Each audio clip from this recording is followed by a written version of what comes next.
Sejam bem-vindos para mais um vídeo e hoje vamos falar sobre pós-modernismo. O que é o pós-modernismo? E com isso vamos falar da obra de Stanley G. Grenz. Stanley G. Grenz, que escreve o livro Pós-Modernismo, que eu já tinha feito uma pequena apresentação, muito pequena, de um quarto de hora. Tenho aqui o livro comigo, portanto, cerca de um quarto de hora.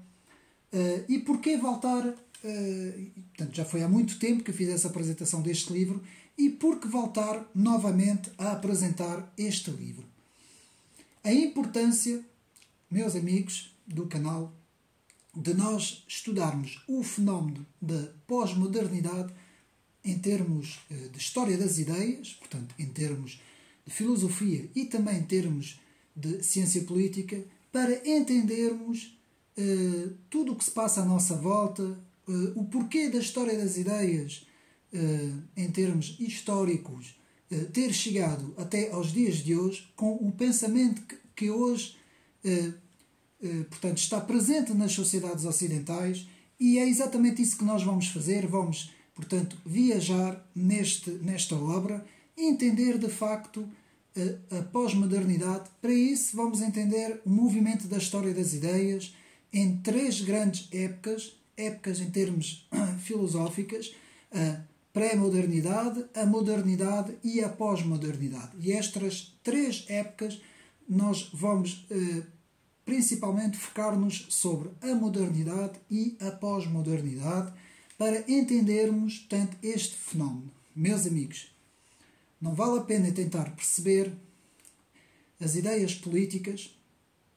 Por exemplo, se nós quisermos entender as ideias progressistas, porque é que elas evoluíram de uma determinada forma, não conseguimos entender se não percebermos o que é o pós-modernismo. Portanto, quando nós falamos em pós-modernismo, o que é que nós queremos dizer? O que é que significa? E com isso, esta obra que eu tenho aqui é a obra que nós vamos utilizar, digamos assim, e hoje vamos fazer este vídeo, que vai ser um pouco mais longo, para entendermos de facto o que é que nós queremos dizer quando nós, portanto, estudamos o pós-modernismo. Então, podemos dizer que o pós-modernismo ou a pós-modernidade nasce nos anos... primeiro nasce em termos das artes, portanto, ela vai se manifestar em termos culturais nas artes, e nasce no século passado, nos anos 30. Mas vai ter o seu foco principal nos anos 70, principalmente na arquitetura, e o próprio Stanley Grenz nos fala, portanto, que houve a inauguração de uma obra arquitetónica, portanto, nos anos 70, que teria dado origem a este movimento de ideias, o pós-modernismo. E vamos ver isso tudo mais para a frente. Então, na página 12 e 13, podemos ver, portanto, sempre baseado no livro de Stanley Grenz, não é? Entendendo o pós-modernismo, nós podemos ver então que o pós-modernismo, antes de tudo, é uma rejeição da modernidade.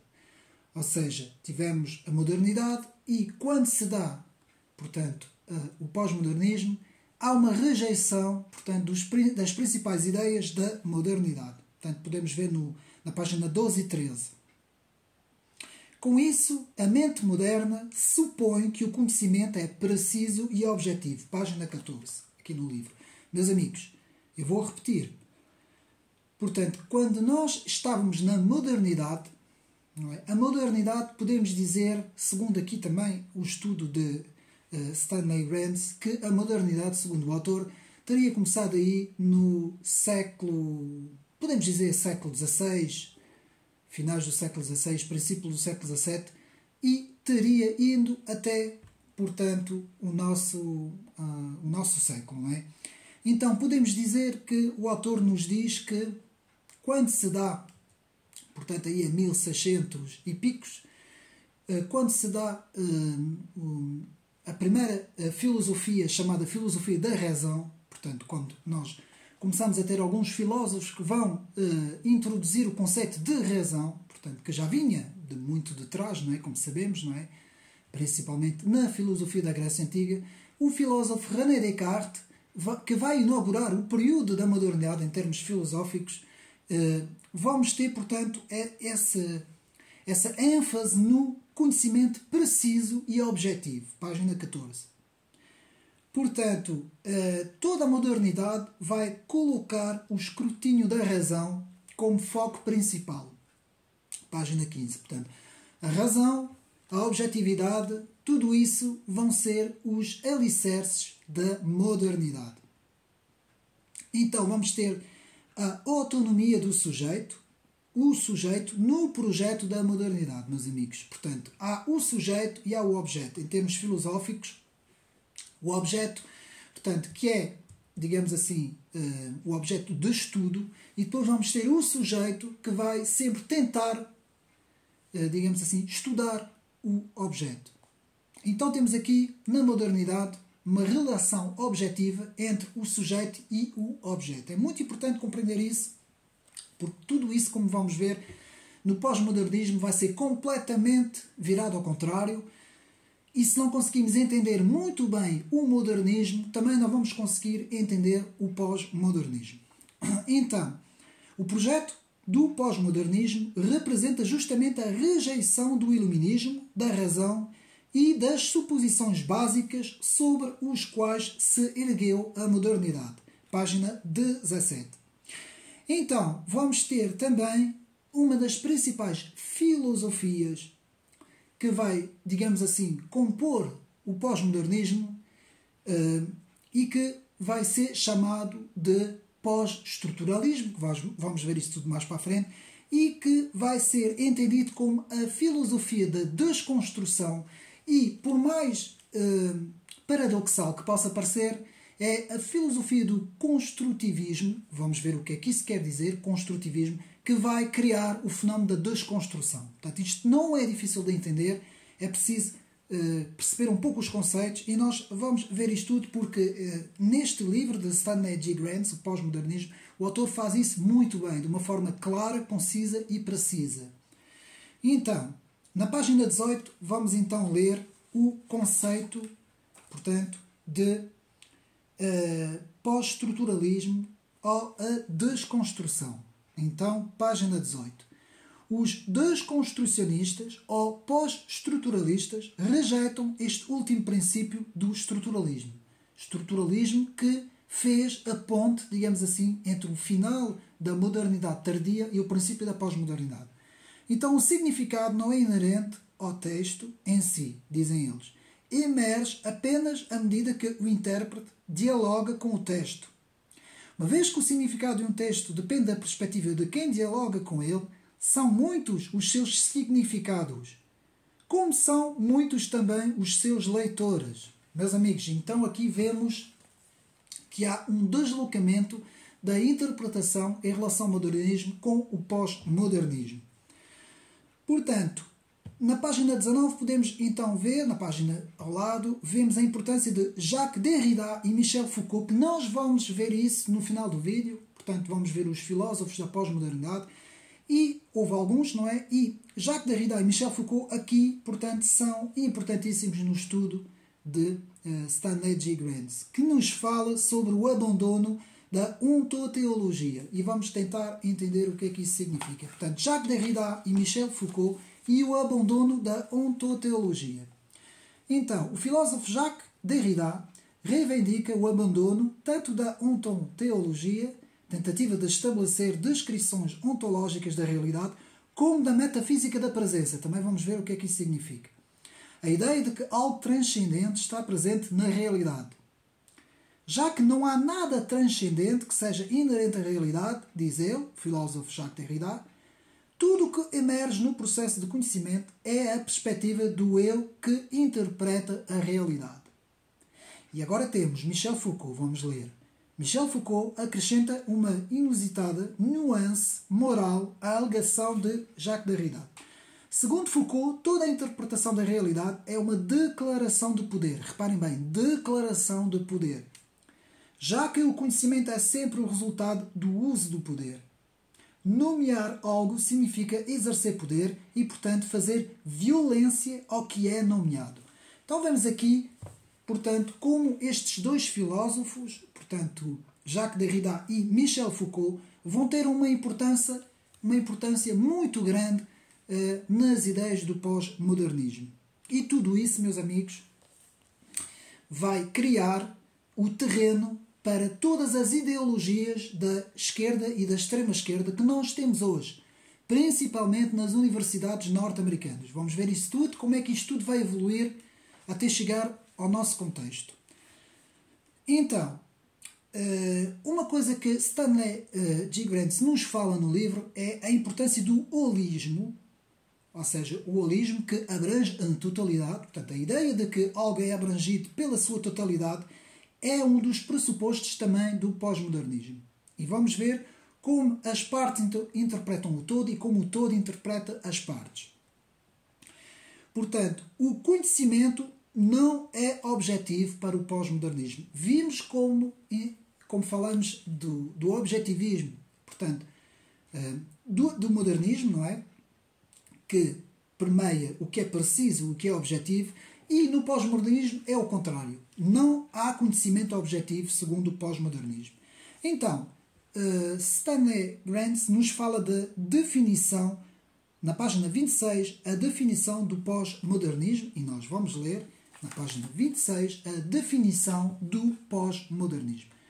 O fenómeno pós-moderno abarca muitas dimensões da sociedade contemporânea. No centro de todas elas, porém, acha-se uma atitude intelectual, um ismo, ou pós-modernismo. Este fenómeno marca o fim de uma cosmovisão única e universal, que era o modernismo. O espírito pós-moderno resiste às implicações unificadas, abrangentes e universalmente válidas. Ele as substitui por um respeito pela diferença e pela celebração do local e do particular. Portanto, celebração do local e do particular, à custa do universal. O pós-modernismo, de modo semelhante, implica uma rejeição da ênfase na descoberta racional por meio do método científico, que era o fundamento intelectual da tentativa moderna de construir um mundo melhor. Em sua base, portanto, a perspectiva pós-moderna é antimoderna, portanto é uma rejeição do modernismo.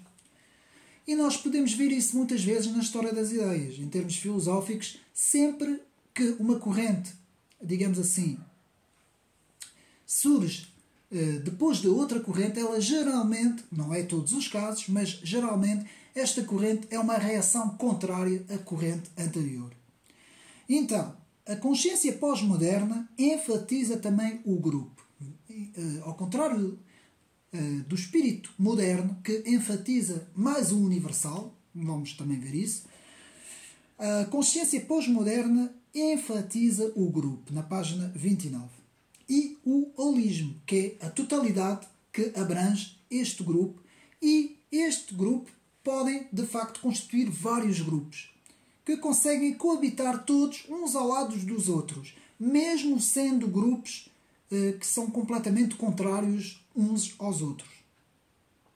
Ou seja, o holismo, que é a integração de todas as dimensões pessoais dentro dos grupos, na página 28. Então, o pós-modernismo enfatiza também o pluralismo relativista, página 30. Então, vamos ver o que é que isso significa do pluralismo relativista. Consequentemente, o pluralismo relativista pós-moderno procura dar espaço à natureza, ao local da verdade. As crenças são consideradas verdadeiras no contexto das comunidades que as defendem. Meus amigos, isto é exatamente o que se passa hoje. Quando nós estudamos o fenómeno wokeista, por exemplo, nos Estados Unidos, e os vários grupos que o compõem, porque são muitos grupos, nós vemos perfeitamente isso. Portanto, que há, de facto, digamos assim, cada grupo defende, portanto, as suas ideias e coabitam todos num género de comunidades, não é? Por isso é que é chamado comunitarismo, e isso é completamente contrário às ideias universalistas da modernidade. Então, continuando, vemos, portanto, que o uso do termo pós-modernismo também, segundo o autor, não é? O uso do termo pós-modernismo foi, segundo o autor, atribuído pela primeira vez por Arnold Toynbee. Portanto, página 31, nós vamos ver quem é Arnold Toynbee, um bem conhecido escritor. E podemos ler o seguinte. O primeiro uso do termo, mais das vezes, é atribuído a Arnold Toynbee em sua obra monumental de vários volumes, Estudo da História. Toynbee estava convencido de que se havia iniciado uma nova época. Segundo Toynbee, a era pós-moderna caracteriza-se pelo fim do domínio ocidental e pelo declínio do individualismo, do capitalismo e do cristianismo. Para o historiador inglês, a transição se deu quando a civilização ocidental desviou-se para a irracionalidade e para o relativismo. Neste momento, segundo Toynbee, o poder passou da cultura ocidental para as culturas não ocidentais e para uma nova cultura mundial pluralista, a saber, o pós-modernismo. Não é?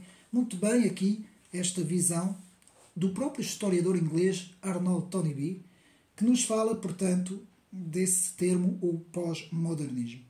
Então, na década de 80, o pós-modernismo, segundo o autor, Stanley Gratz, invadiu a cultura pop.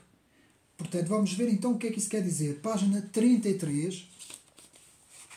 E podemos ler então o seguinte. Na década de 80, o deslocamento da periferia para o centro já era total. Vamos também ver isso. Paulatinamente, a atitude pós-moderna invadiu a cultura pop, até mesmo o mundo cotidiano da sociedade como um todo. E isso é uma verdade, meus amigos. Houve uma grande mudança que se operou principalmente na segunda metade do século XX. Então, aqui podemos continuar e vemos, portanto, a importância da era da informação. Então, Stanley Gratz vai nos falar de que houve uma passagem da era industrial, a era pré-industrial, a era industrial, para a era da informação. E o modernismo, principalmente, retratou a era, digamos assim, industrial. E o pós-modernismo retrata a era da informação. E nós podemos ler isto, portanto, deixe-me ver se temos aqui. Vamos ver, portanto, isto é na página 33 e 34, e agora vamos ler na página 35 o que o autor chama o MC World, ou a aldeia global, o chamado aldeia global. Página 35, vamos então ver. O advento da aldeia global produziu efeitos aparentemente contraditórios. A cultura de massa e a economia global, que estão sendo criadas pela era da informação, como vimos, têm colaborado para a unificação do mundo de um modo que foi principalmente descrito por um observador como MC World, ou MC Mundo. Ao mesmo tempo, porém, que o planeta está se unindo num determinado nível, ele está se desmantelando em outro. O advento do pós-modernismo gerou, a um só tempo, uma consciência global e a erosão da consciência nacional. Eu vou repetir. O advento do pós-modernismo ou pós-modernidade gerou, a um só tempo, uma consciência global e a erosão da consciência nacional. Portanto, a vida na aldeia global imbuiu seus cidadãos de uma consciência vivida da diversidade cultural do nosso planeta. Uma consciência que parece estar nos encorajando a adotar uma nova atitude mental pluralista. Esta nova mentalidade compreende mais do que simplesmente a tolerância por outras práticas e pontos de vista. Ele afirma a celebridade e a diversidade. A celebração da diversidade cultural, por sua vez, requer um novo estilo, o eclectismo, que é o estilo da pós-modernidade. Portanto, o eclectismo, não é? Portanto, que é, digamos assim, todos os vários contextos culturais ao mesmo tempo sendo celebrados, não é? Haver uma celebração eclética, não é? De vários pontos de vista que coabitam todos juntos, não é? Então, aqui podemos ver, como lemos na página 35, a celebração da diversidade, o comunitarismo, que é exatamente isso que acontece nas nossas sociedades. Meus amigos, isto é muito importante entender, porque quem conseguir entender todos esses fenómenos, em termos da história das ideias, em termos propriamente filosóficos, consegue entender o porquê da evolução das ideias. Porque as ideias vão evoluindo, meus amigos. Então, na página 37 vemos a perda de um centro definidor e objetivo, que é aquilo que a modernidade tinha. Na modernidade, e não esquecendo que a modernidade atinge todo o século XVIII, principalmente o século XVIII, o século das luzes, onde vamos ter o pensamento das luzes, esse século das luzes era um século que tinha um centro definido e um centro objetivo.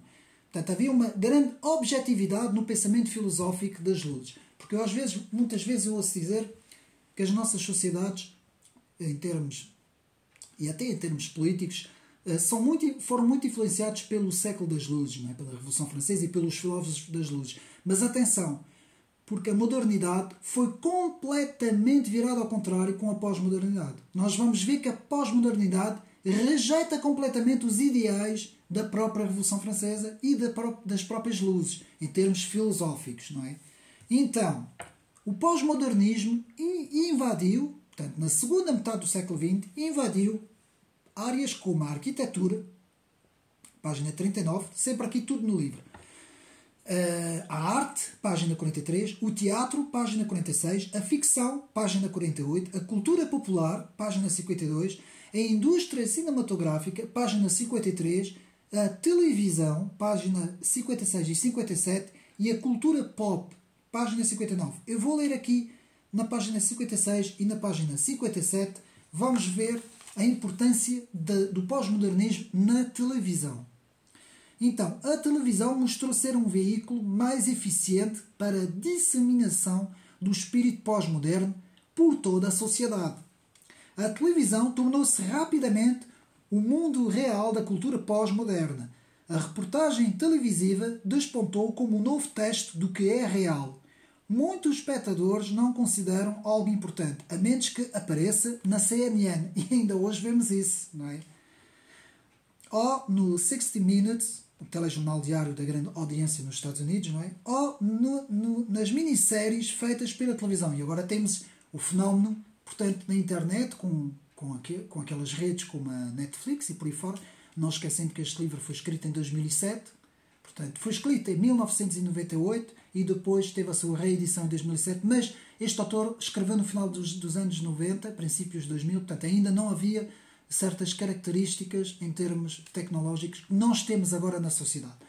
Então, tudo foi feito para a televisão. Tudo o que não passa pelo teste ontológico de ser levado ao ar pela televisão é relegado à periferia da vida na sociedade contemporânea. Mas, amigos, ainda hoje nós podemos ver muitas vezes que nem toda a gente, mas uma grande parte da população acha que se passa na televisão, se é noticiado na televisão, é porque é verdadeiro. Ainda há esta mentalidade de que, de facto, a televisão é algo de importantíssimo em termos de informação, não é? E aqui, muito bem, Stanley Goretz nos fala sobre isso. Portanto, podemos então ver a importância de todas essas áreas que eu falei, na arquitetura, a arte, o teatro, a ficção, a cultura popular, a indústria cinematográfica, a televisão e a cultura pop. E agora vamos ver a cosmovisão pós-moderna. Meus amigos, cosmovisão. O que é que isso quer dizer? Esta palavra que é composta por cosmos e visão. É a junção de cosmo e visão que nos quer dizer a lente pela qual nós interpretamos o mundo. Então pode haver muitas cosmovisões. E a pós-modernidade é justamente isso. É a junção de todas as cosmovisões, mesmo que sejam elas completamente contrárias umas às outras, mas que coabitam todas num mundo em que cada um tem a sua própria razão. Acaba por ser um certo relativismo filosófico, não é? De ideias, que vai compor todas essas cosmovisões reunidas e que formam, portanto, uma sociedade eclética, digamos assim, pluralista, que tem vários pontos de vista e que cada ponto tem a sua própria visão, não é? Então, a cosmovisão. Na página 63 e até 63 vamos ter um livro importantíssimo que marcou muito, portanto, o estudo do pós-modernismo, que é o livro de Jean-François Lyotard. Lyotard, portanto, um filósofo francês que é considerado por muitos como justamente tendo sido o próprio filósofo que não cunhou a expressão, mas que teria lançado a expressão pós-modernismo na sociedade, com o seu livro The Postmodern Condition, a Report on Knowledge, ou seja, a condição pós-moderna, um relatório sobre o conhecimento. Portanto, depois podemos ver que aqui a Stanley G. Grant nos fala sobre Alain Touraine e Daniel Bell, que teriam usado primeiramente o termo antes de Lyotard. Portanto, o Lyotard teria então usado o termo já existente, não é? O termo de pós-modernismo. Então, vamos ler agora na página 64 o pós-modernismo e o fim do conhecimento. Muito importante agora aqui esta página. Portanto, o fim do conhecimento. E podemos ler aqui. Portanto, do modo mais específico, a era pós-moderna marca o fim do universo, o fim da cosmovisão que a tudo abrange. O pós-modernismo rejeita a possibilidade da construção de uma cosmovisão única, correta e contenta-se simplesmente em falarem de muitas visões e, consequentemente, de muitos mundos. Ao substituir a cosmovisão moderna por uma multiplicidade de visões do mundo, a era pós-moderna, na verdade, substitui o conhecimento pela interpretação. Temos, então, a substituição do conhecimento pela própria interpretação. Já não interessa o objetivo de conhecer as coisas, e sim, o importante é a interpretação das coisas. Meus amigos, isto é muito importante retermos isso. Portanto, digamos assim, a substituição da palavra conhecimento pela palavra interpretação. Vamos ver como tudo isso é importante mais para frente. Então, podemos ver, então, continuando, o fim do sujeito conhecedor e do objeto conhecido, como eu expliquei, o fim do sujeito e do objeto, em termos de epistemologia, não é? Doutrina do conhecimento, aqui na página 66 e 67, e então vamos ter sim a chamada visão construcionista. Página 67. Portanto, a visão construcionista, vamos ver o que é que isso quer dizer. As linguagens são convenções sociais que mapeiam o mundo de diversas maneiras, dependendo do contexto em que estamos falando.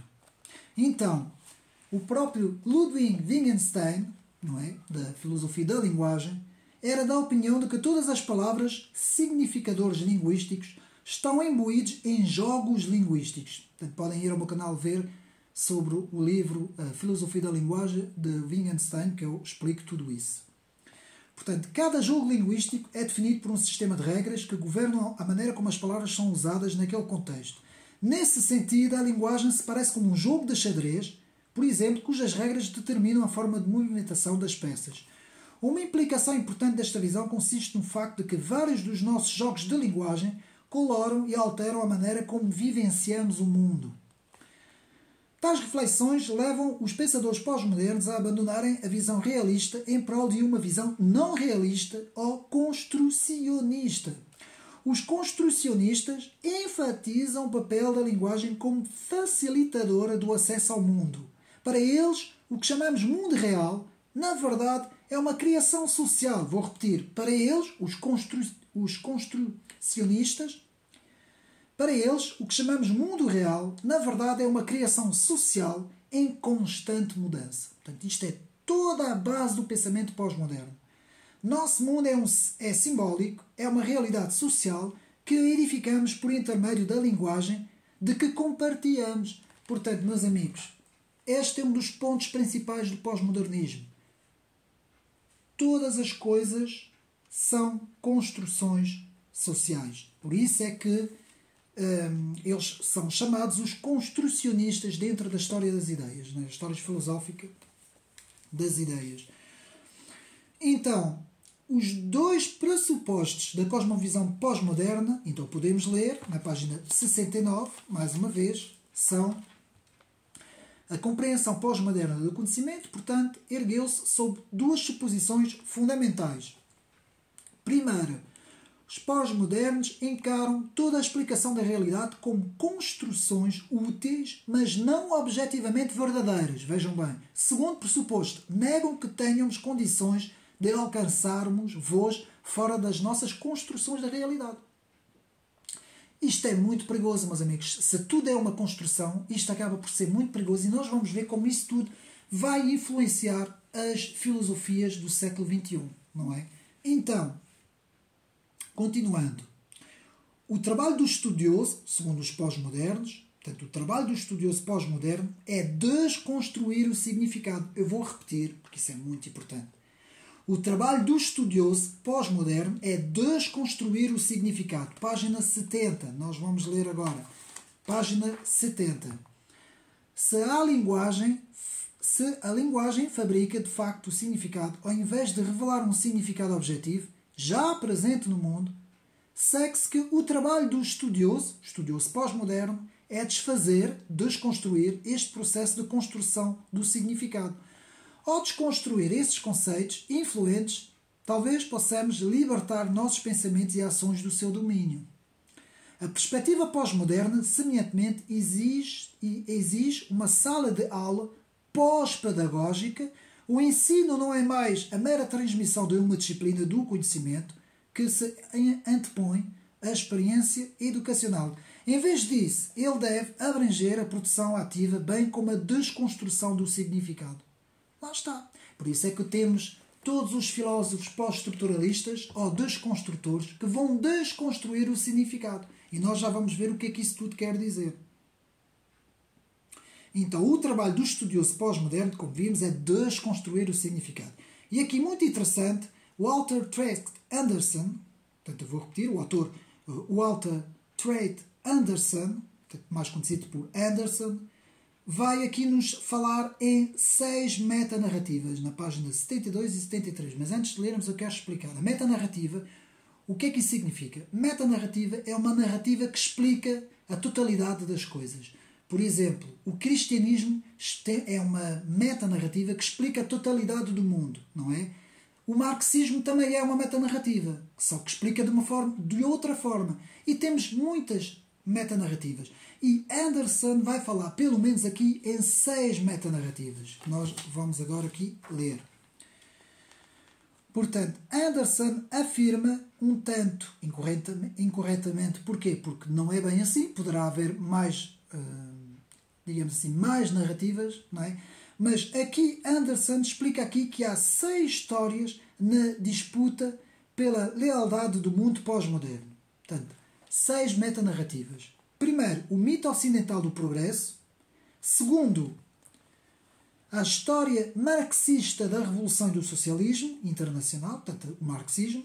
Terceiro, a história fundamentalista cristã sobre o retorno a uma sociedade governada em base em valores judaico-cristãos e da Bíblia.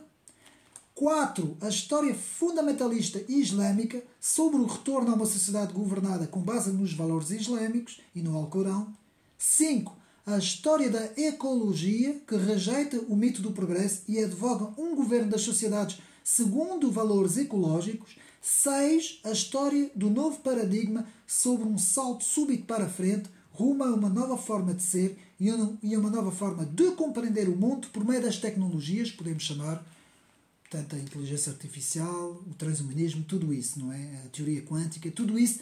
Portanto, essas são as 6 metanarrativas que Anderson nos explica que coabitam todas na sociedade pós-moderna. Essa palavra de coabitar é muito importante no estudo do pós-modernismo.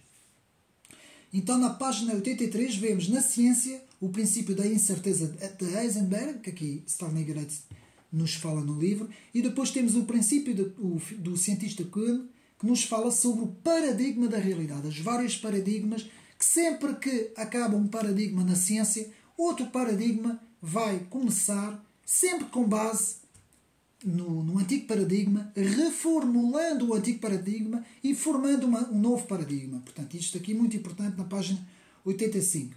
Depois, na página 114, vamos ler a importância de Descartes, do filósofo Descartes e de Emmanuel Kant no fundamento da modernidade, ou seja, na fundamentação da ideia modernista antes do pós-modernismo. Então vamos ler isso na página 89 e na página 120, a organização da mente ativa, porque foi muito importante a organização da mente ativa na página 114, por meio de Emmanuel Kant. Eu fiz questão aqui de ler aos meus amigos, portanto, porque é importantíssimo percebermos isto aqui em termos de modernidade para entender depois a pós-modernidade. Então vamos ver. A mente é ativa no processo do conhecimento. Isso é na Crítica da Razão Pura, 1781, de Emmanuel Kant. Portanto, a mente é ativa no processo do conhecimento. Não obtemos conhecimento do mundo externo, dizia ele, com base unicamente em nossas experiências. Os sentidos simplesmente fornecem dados brutos aos quais a mente então sistematiza. Este processo de organização das sensações, isto é, do conhecimento, prossegue Emmanuel Kant, é possível graças a certos conceitos formais presentes na mente. Esses conceitos atuam como um tipo de grade ou filtro responsável pelos parâmetros que tornam possível o conhecimento. Dentre os vários conceitos formais explorados por Emmanuel Kant, houve dois que ele considerou fundamentais: espaço e tempo. Vamos ver a importância do espaço e do tempo. Para ele, o espaço e o tempo não são propriedades inerentes às coisas, e sim partes da ordenação que a mente impõe ao mundo como depara. Meus amigos, Emmanuel Kant fez uma coisa. Pegou no racionalismo de Descartes, pegou no empirismo dos ingleses, John Locke e por aí fora, e organizou as coisas de tal forma e disse que a nossa mente é que organiza, portanto, a nossa mente por meio da razão e por meio da experiência, tudo isso misturado vai organizar, tudo isso vai ser organizado e a nossa mente vai criar o espaço e o tempo. O espaço e o tempo fora da mente não existem, são conceitos que a mente vai organizar. E com isso, Emmanuel Kant, pegando no eu já enfatizado por Descartes, vai dizer que sim, existe o eu de Descartes, mas este eu tem que ser organizado na mente.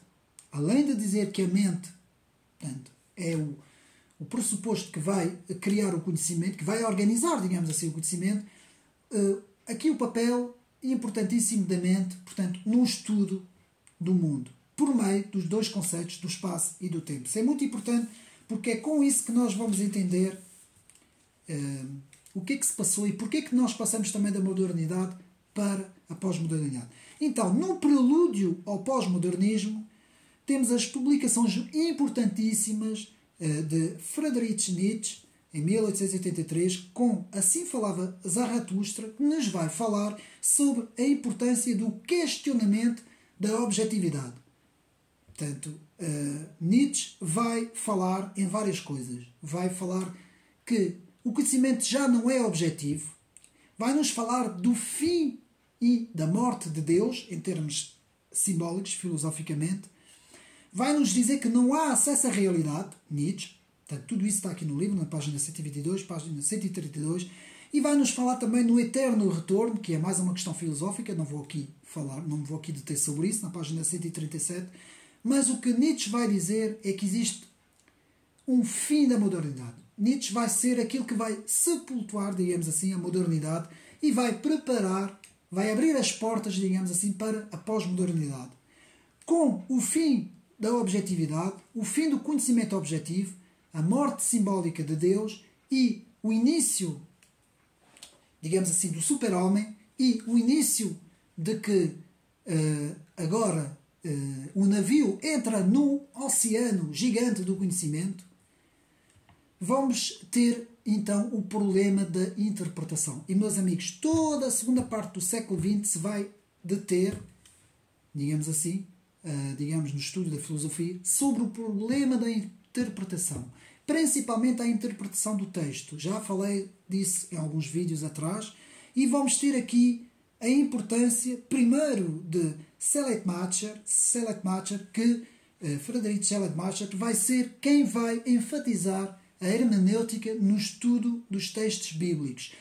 Mas o problema é que depois vão surgir outros filósofos que vão pegar nesta hermenêutica dos estudos bíblicos, do texto bíblico, digamos assim, e vão enfatizar isso em todos os textos, como, por exemplo, Dilthey, William Dilthey, que vai falar sobre a interpretação hermenêutica do texto. E com isso vamos ter o chamado problema hermenêutico ou o círculo hermenêutico, que na página 147, rapidamente para não nos determos muito sobre isso, mas antes queria aqui ler apenas uma pequena passagem sobre Nietzsche, que nos diz: isto faz de Nietzsche um nihilista. No fim das contas, ele afirma que não temos acesso nenhum a qualquer realidade que seja.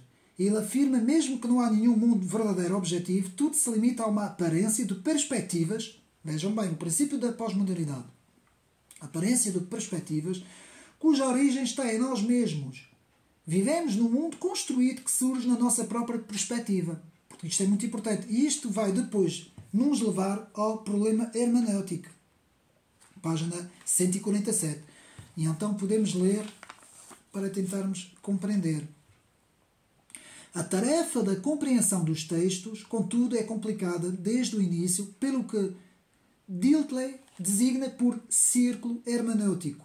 De fundamental importância para esse problema é a compreensão generalizada de que todos os complexos e suas partes estão sempre inseparavelmente entrelaçados.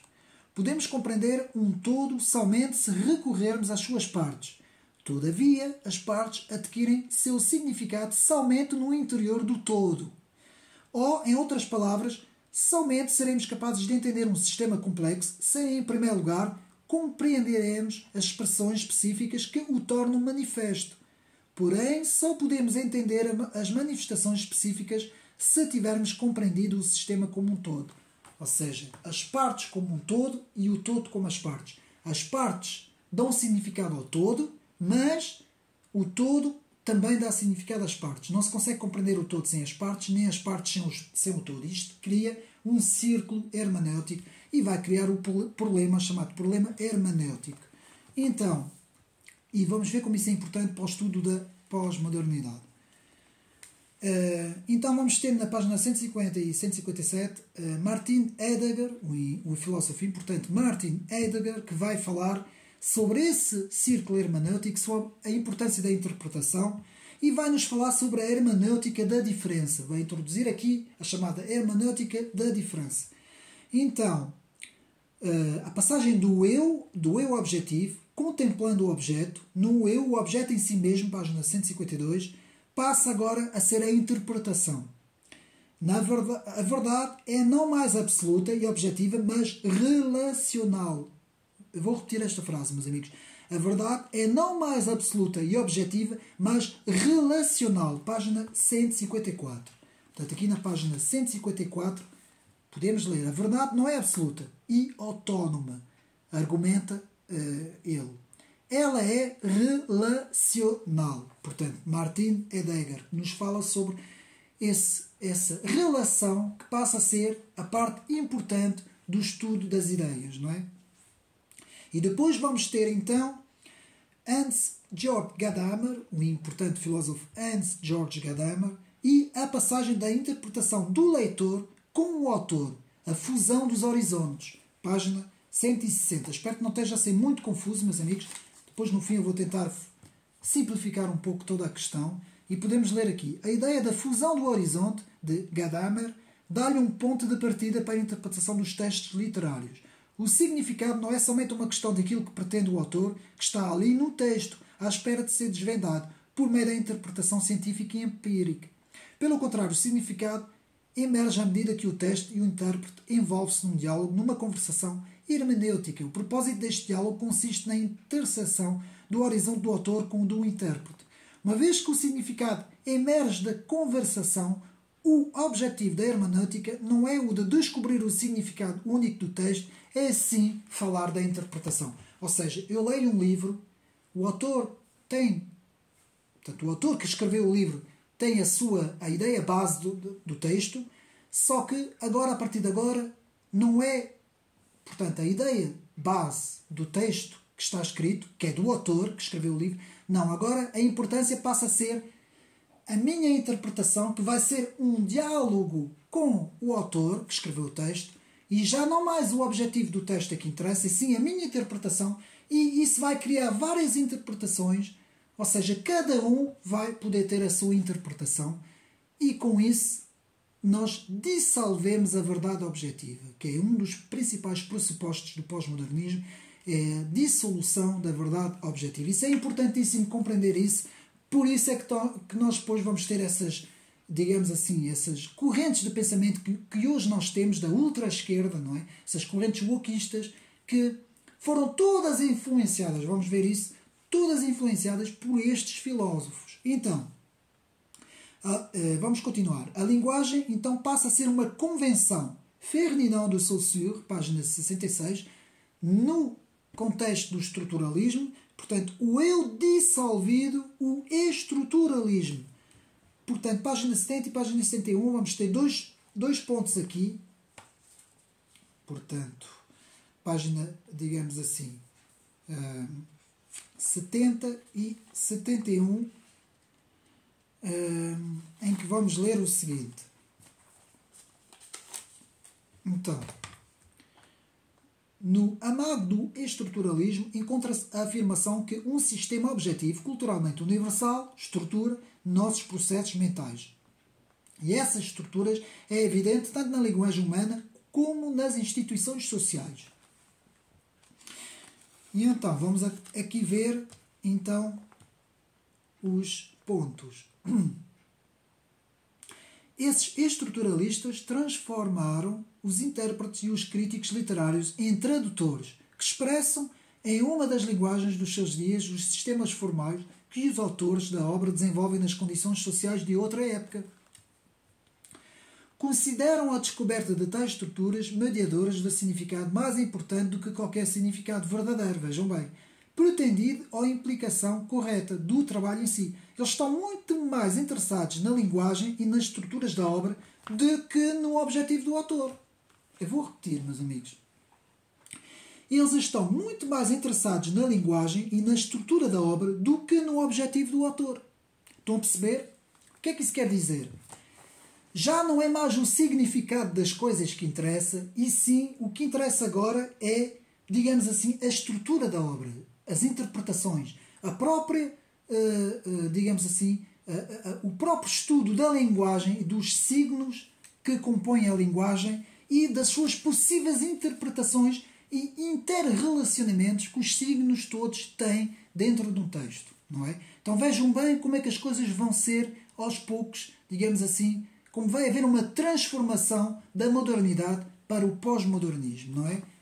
Portanto, então, depois do eu dissolvido no estruturalismo, vamos então ter autores como Roland Barthes, que foram importantíssimos na literatura, que vão falar no entrelaçamento perpétuo. Página 172. Vamos ver a importância de Roland Barthes na literatura e o entrelaçamento perpétuo. O que é que isso quer dizer? Texto quer dizer tecido. Mas enquanto até aqui esse tecido foi sempre, portanto, tomado por um produto, por um véu, todo acabado, por trás da qual se mantém, mas mais ou menos oculto, o sentido, a verdade. Nós acentuamos agora no tecido a ideia gerativa de que o texto se trabalha através de um entrelaçamento perpétuo. Roland Barthes no texto Prazer do Texto, tanto de 1977.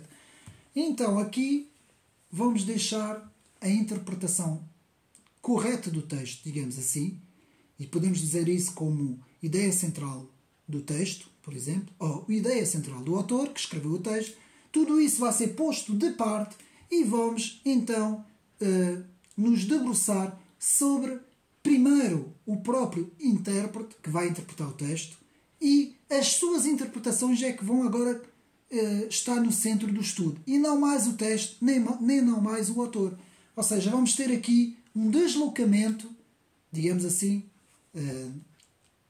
para isso não ficar muito complicado, o deslocamento vai sair do sujeito-objeto para a interpretação. Passamos a deixar e pormos de lado o sujeito-objeto, passamos a ter a interpretação. Então, isto vai criar o tal entrelaçamento perpétuo de Roland Barthes, e vai criar a diferença entre os estruturalistas e os pós-estruturalistas, na página 175. Agora é muito importante que vamos mergulhar no pós-modernismo.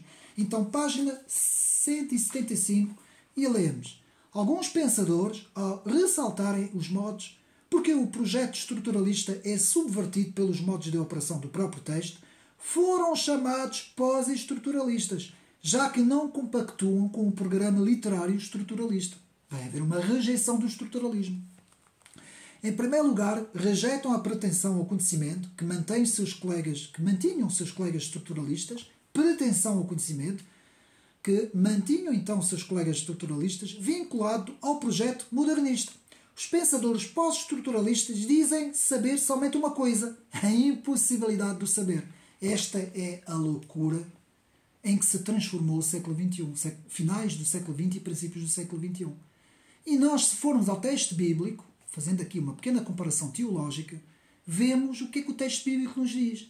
Que Deus mandaria para o mundo uma operação de erro, para o próprio ser humano virar tudo ao contrário. Ou seja, a verdade torna-se mentira, a mentira torna-se verdade, o que é absoluto torna-se relativo, o que é relativo torna-se absoluto, o que é bom torna-se mau, o que é mau torna-se bom. E quando nós temos toda essa virada ao contrário, não é? Quando nós viramos o sentido das coisas e do mundo de cabeça para o ar, digamos assim, viramos tudo ao contrário, não é? Cabeça para baixo e pés para o ar, o que é que acontece?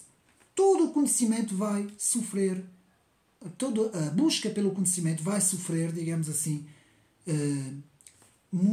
vai sofrer muito com isso, não é? Vamos ter então tudo virado ao contrário, e é exatamente isso que está a acontecer nas nossas sociedades, não é?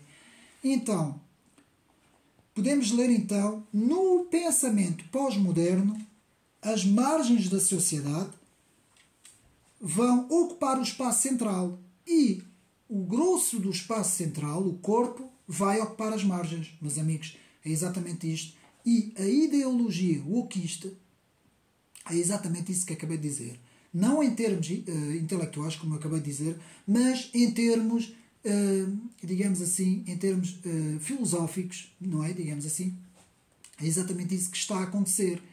Ideias subversivas, que sempre estiveram nas margens, por serem radicais, por serem extremistas, vão agora ocupar o centro, e o que estava no centro vai ocupar agora as margens. Que é isto que está a acontecer no nosso mundo pós-moderno, meus amigos.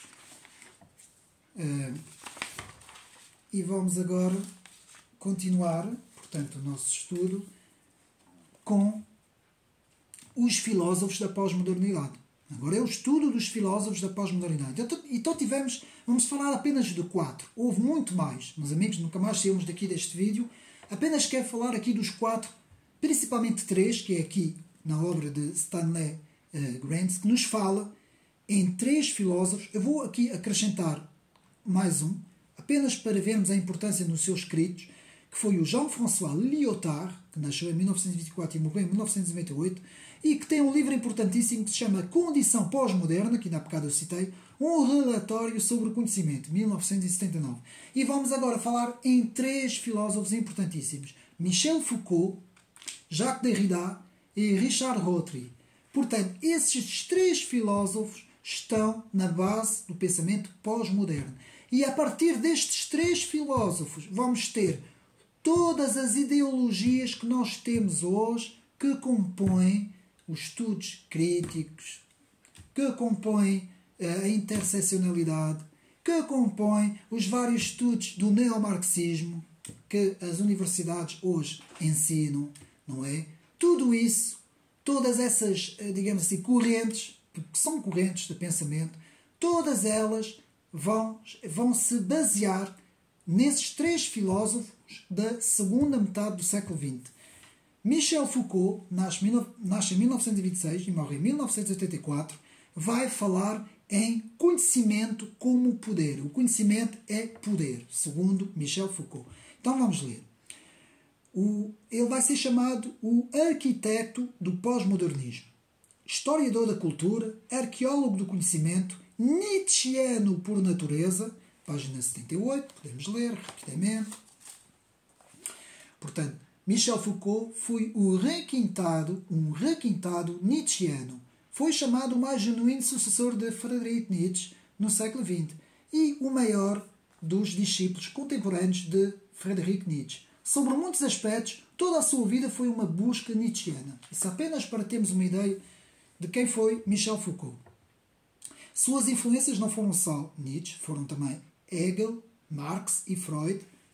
Licenciado na Sorbonne, em 1948, em Filosofia e em Psicologia, em 1950, falou muitas vezes sobre loucuras, sobre drogas, sexualidade e morreu da doença do AIDS. Não é?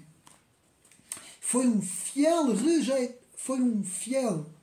digamos assim, opositor do modernismo, rejeitou o modernismo, cartesiano e kantiano. Portanto, ele opunha-se ao cartesianismo e ao kantismo. Portanto, para Michel Foucault, não existe nenhum significado transcendental nas estruturas sociais que estudamos nas ciências sociais. Vamos ler, página 184. Então podemos ler.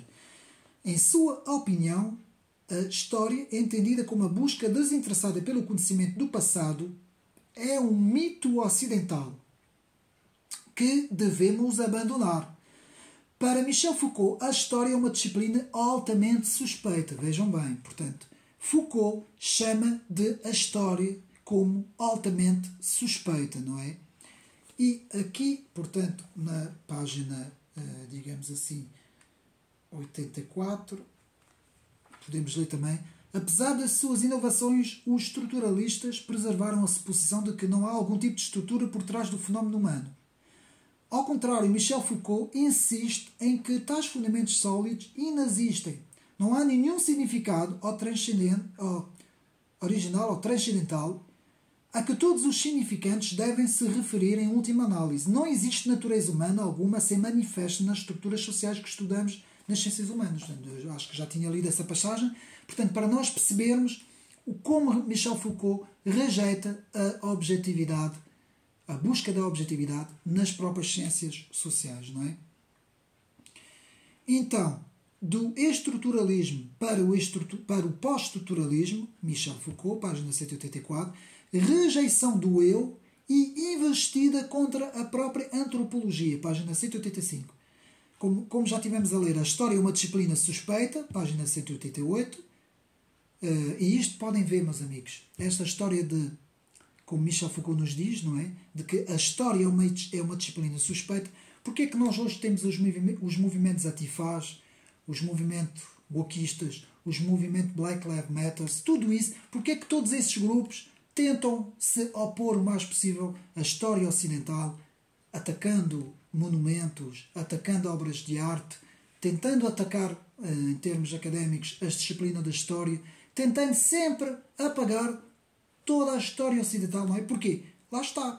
Por intermédio das ideias destes filósofos, portanto, nós temos uma desconstrução do modelo modernista, não é? Como nós podemos ver.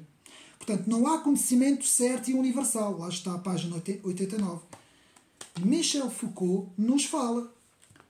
Ele rejeita o ideal moderno, da modernidade, do conhecedor desinteressado. Para ele é inadmissível a ideia de que possamos nos situar perante a história e a sociedade humana, pois não há nenhum ponto estratégico capaz de nos oferecer um conhecimento certo e universal. Estão a ver? Página 89. Página 90. Conhecimento é uma vontade de poder. Aqui na página 90 podemos ler.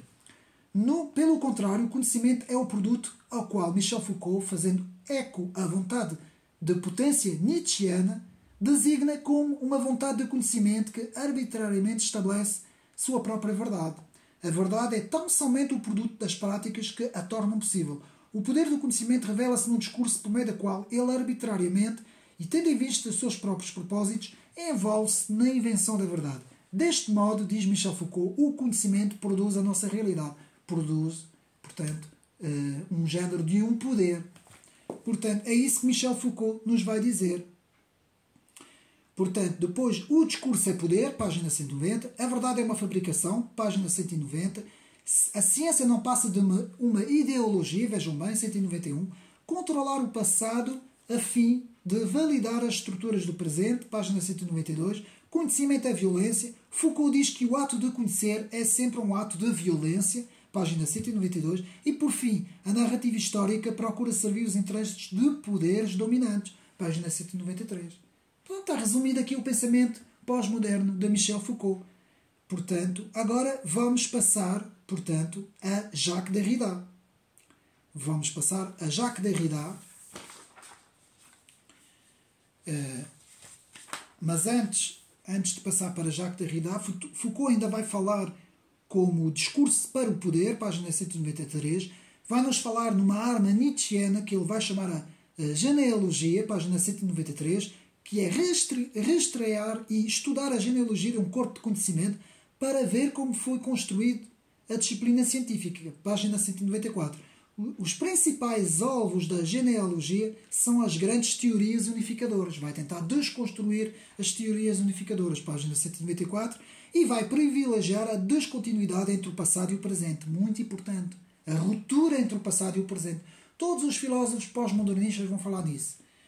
Então, os livros principais, a Arqueologia do Saber, a Arqueologia das Ciências e História dos Sistemas, e Nietzsche, e a Genealogia, História e Linguagem. Portanto, os principais livros a estudar de Michel Foucault. Agora sim, passamos para Jacques Derrida, que nasceu em 1930, morreu em 2004. Vai falar na desconstrução do logocentrismo. Tudo isto está aqui no livro de Stanley Gates, não é? A desconstrução do logocentrismo. Vamos ver isso um bocadinho melhor. Muito rigoroso, estudou filosofia sobre a orientação de Jean Hippolyte. Portanto, podem ver no meu canal também sobre o livro que eu faço sobre o estudo de Jacques Derrida. Derrida surge como mestre dos códigos duplos. Portanto, eu não vou passar aqui muito tempo sobre este filósofo, pois há pouco tempo fiz um vídeo sobre ele. Portanto, Derrida investe contra o logocentrismo, página 201. Derrida nega que a linguagem tenha um significado fixo, página 202. Rapidamente. Podemos ler. Portanto, Derrida nega que a linguagem tenha um significado fixo relacionado com a realidade fixa ou que ela desvenda a grande verdade definitiva. E depois, na página 203, contra a metafísica da presença, Derrida também nos vai falar sobre que classifica essa tendência da filosofia ocidental do logocentrismo, conforme indica o termo o logocentrismo, refere-se ao método filosófico que se volta para o logos, a palavra ou a linguagem, especialmente a linguagem escrita, como portadora de significado. O logocentrismo relaciona-se com o que Derrida designa como metafísica da presença. Os filósofos ocidentais pressupõem a existência da base da nossa linguagem de uma presença, do ser ou de uma essência que podemos vir a conhecer. Eles estão convencidos de que a linguagem, o sistema de sinais linguísticos, é capaz de significar ou de representar essa realidade, dada em sua natureza essencial. Consequentemente, buscam alguma palavra, presença, essenciais, verdades ou realidades última que sirva de fundamento para o nosso pensamento, linguagem e experiência, o significado transcendental. Eles apresentam uma série de títulos para esse fundamento, o significante transcendental. Por exemplo, Deus, a ideia, o espírito do mundo, o eu. Enfim, nesse sentido, alguns filósofos afirmam que temos acesso à mente divina ou à compreensão infinitiva que Deus possui. Derrida vai rejeitar tudo isso. Então, Derrida opõe-se ao logocentrismo, ao método filosófico que se volta para o logos, palavra, linguagem, especialmente a linguagem, escrita, como já vimos, contra a metafísica da presença. Vai falar em différence, em que vai falar sobre atacar a fenomenologia de Edmund Husserl. Portanto, Jacques Derrida vai atacar a filosofia de Edmund Husserl, página 204-205, e o termo de différence, página 205. A linguagem como autorreferencial. O significado nunca é estático de uma palavra, muda ao longo do tempo conforme o contexto. Vejam bem, página 207. Portanto, Derrida se opõe aos significados fixos, ao fluxo de experiência, página 208, e o emprego que Derrida faz da diferença, página 208. Podemos então ler aqui na página 208, rapidamente. Portanto, página... São muitas passagens, não vou poder ler tudo. Então podemos ver. O emprego que Derrida faz da différence, portanto, contém uma crítica implícita à ideia clássica em vigor no Ocidente, de que a escrita é simplesmente a representação da fala humana, que é mais fundamental e imediata. Assim, jocosamente, ele procura subverter a teoria clássica do significado, que passa do pensamento para a fala e da fala para a linguagem escrita. Veja bem a astúcia deste filósofo em deturpar a realidade, não é? Então, Derrida se opõe aos significados fixos, os fluxos da experiência, e, então, como vimos, o emprego que Derrida faz da diferença, como vimos. O texto para os pós-modernos, 209, ele explica, e o desconstrutivismo, que é isso que Derrida vai ser o principal autor, né? Vai ficar muito conhecido com esta palavra, que é o desconstrutor dos significados do texto, que se opõe ao logocentrismo e à metanarrativa. Portanto, é antes de tudo um ataque ao logocentrismo, página 212, vamos ler. Portanto, podemos até ler na página 1, 209. Para Derrida não há um fora do texto, tudo o que temos é o próprio texto. E não há algum tipo de significado externo para o qual o texto aponta. Vejam bem, o livro é na verdade, nossa leitura do texto. Até é a minha leitura que interessa e não mais o texto. Os pós-modernos extraem implicações de profundas consequências das conclusões de Jacques Derrida. Nessa crítica, eles encontram uma refutação da noção de significado único. Um texto, dizem, nada mais é do que um jogo de significantes linguísticos. Não existe um lugar fora do discurso com base no qual se possa estabelecer os limites metafísicos do jogo linguístico. Isso significa, na verdade, para acabar a passagem, na verdade, que o texto é fluido. O texto é fluido. Aliás, hoje a palavra fluido é muito, muito comum na linguagem quando nós utilizamos deixa fluir, tudo é fluido. Ou seja, tudo isso é fruto das filosofias da segunda metade do século XX. Portanto, o resultado é o desconstrucionismo, que agora sim, na página 215... Portanto, mas antes vamos ver na página 213 o alvo principal de Derrida. O alvo primeiro de Derrida quer nos despir do logocentrismo, mostrando-nos a impossibilidade da demarcação de uma linha nítida entre a realidade e as nossas representações linguísticas. Sua meta maior, naturalmente, é a linguagem escrita. Os textos, ele quer nos dissuadir daquela atitude que tão propriamente tomamos sempre que supomos ter a capacidade de descobrir o significado inerente a um texto. Portanto, além do mais, o propósito da filosofia não deve ser o de defender ou o de responsabilizar por todo esse sistema, deve ela, isto sim, desconstruí-los. Pronto, a desconstrução é isto, a desconstrução do significado de um texto. E, por fim, para acabar com Jacques Derrida, portanto, o resultado do desconstrutivismo. É preciso que abandonemos o velho ponto de vista segundo a qual a leitura é uma tentativa de penetrar o texto, a fim de compreender o seu significado. Em vez disso, devemos abraçar a ideia de que a leitura é um ato violento pelo qual tomamos posse do texto. Meus amigos, antes eu tenho que repetir isto, tenho que repetir esta passagem. É preciso que abandonemos o velho ponto de vista segundo o qual a leitura é uma tentativa de penetrar o texto, a fim de compreender seu significado.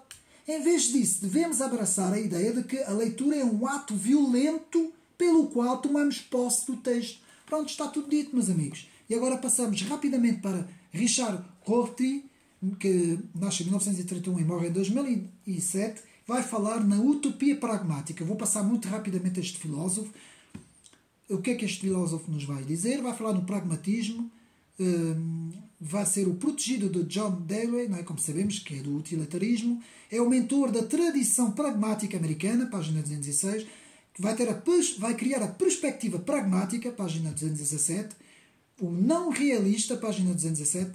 Rorty é um não essencialista também, vai falar contra a essencialização do pensamento, vai falar muito nos signos em pensamentos como sendo de utilidade, página 208, e não representativista, página 219. Rorty é contra a teoria da correspondência, página 220, vai falar no pragmatismo, página 220. É também um nominalista, ou seja, os nominalistas que não há sentido intrínseco nas palavras, página 221, e vai ser o pragmatista pós-moderno. O objetivo da filosofia não é revelar a verdade objetiva, mas preservar e desconstruir a discussão entre essas várias interpretações conflituosas, páginas 227. Portanto, vamos ler. E podemos ler. O não realista, em contrapartida, começa pelo pressuposto de que o nosso acesso ao mundo é mediado pela linguagem. Consequentemente, a verdade não é, antes de tudo, um conceito metafísico, mas é uma questão de convenção humana. Portanto, assim asseveram eles de todos os signos linguísticos quanto os pensamentos são sensíveis dentro de um contexto. Os signos e os pensamentos não são coisas com propriedade intrínsecas, e sim nódulos numa teia de revelações. Vejam bem. E depois, os não representativistas negam que a linguagem tenha a capacidade de representar o mundo desta maneira. E, por fim, portanto, então vamos aqui ver, exatamente, para Richard Rorty, o objetivo peculiar da filosofia não consiste em revelar a verdade objetiva, mas em preservar a discussão entre essas interpretações conflituosas. Avessa a todo o fundamento, Rorty advoga a passagem da epistemologia para a hermenêutica, ao proclamar o abandono da busca para uma teoria universal do conhecimento, em prol da participação num diálogo contínuo. Rorty revela-se herdeiro de uma trajetória iniciada por vários outros pensadores, entre eles Deitley e Heidegger e Gadamer, chegando a Foucault e Derrida. Rorty complementa a virada pós-moderna do conhecimento para a interpretação. Ou seja, os filósofos pós-modernos podem apenas executar a noção de ter um ponto de vista, ao mesmo tempo que evita ter um ponto de vista sobre os pontos de vistas. E vai falar também no novo utopismo do pragmatismo. Meus amigos, chegamos ao fim desta análise do livro Pós-Modernismo.